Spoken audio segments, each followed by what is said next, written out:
만일 땅에 있는 우리의 장막집이 무너지면 하나님께서 지으신 집, 곧 손으로 지은 것이 아니요 하늘에 있는 영원한 집이 우리에게 있는 줄 아느니라. 참으로 우리가 여기서 탄식하며 하늘로부터 오는 우리 처소를 덧입기를 간절히 사모하노라. 이렇게 입음은 우리가 벗은 자들로 발견되지 않으려 함이라. 참으로 이 장막에 있는 우리가 짐진 것 같이 탄식하는 것은 벗고자 함이 아니요 오히려 덧입고자 함이니 죽을 것이 생명의 삼킨 바 되게 하려 함이라. 곧 이것을 우리에게 이루게 하시고 보증으로 성령을 우리에게 주신 이는 하나님이시니라. 그러므로 우리가 항상 담대하여 몸으로 있을 때에는 주와 따로 있는 줄을 아노니 이는 우리가 믿음으로 행하고 보는 것으로 행하지 아니함이로라.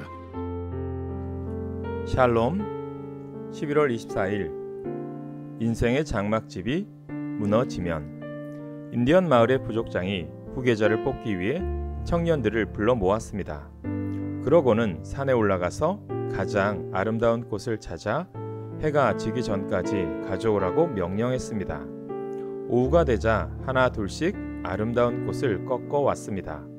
부족장은 한 명씩 맞이하며 격려해 주었습니다. 그런데 해가 저무는데도 한 청년이 돌아오지 않았습니다. 사람들은 그가 사나운 산짐승을 만났거나 산에서 길을 잃었을까봐 걱정했습니다. 마침내 해가 지고서도 한참이 지나서야 마지막 청년이 도착했습니다. 그런데 그의 손에는 어떤 꽃도 들려있지 않았습니다. 다만 긴 산행으로 지쳤을 텐데도 얼굴에 생기로운 미소가 가득했습니다. 그가 입을 열었습니다. 더 아름다운 꽃을 찾다 오르다 보니 산 정상이었습니다. 거기서 저는 깜짝 놀랐습니다. 산 너머에 있는 광활한 바다, 수려한 해안, 그리고 고요한 수평선이 한눈에 들어왔습니다. 그 순간 꽃을 꺾을 마음이 사라졌습니다.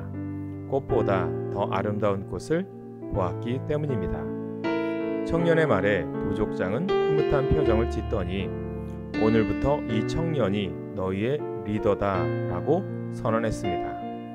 인생의 성공과 실패를 판단하는 방법은 여러 가지입니다. 다만 시대의 가치는 그 시대를 사는 사람들이 함께 만들어갑니다. 우리는 지금 눈에 보이는 것을 중요하게 여기는 사회에 살고 있습니다. 그래서 보이지 않는 가치가 보잘것없고 사소해져 버렸습니다. 오늘 본문 1절 세번역에 보면 땅에 있는 우리의 장막집이 무너지면 하나님께서 지으신 집, 곧 사람의 손으로 지은 것이 아니라 하늘에 있는 영원한 집이 우리에게 있는 줄 압니다. 이 땅에서 열심히 장막을 짓는 일은 중요합니다. 다만 세상의 장막이 전부라고 여긴다면 어리석은 생각입니다. 우리에게는 저 산 너머 드넓은 바다가 있습니다. 산 밑에서 사는 것은 산 너머의 세상을 보기 위해서입니다. 산 위에서 바라볼 때 산 밑은 삶의 터전이고 산 너머는 영원한 삶의 터전이기 때문입니다. 언젠가 우리가 입고 있는 몸 옷을 벗고 새 옷으로 갈아입게 됩니다.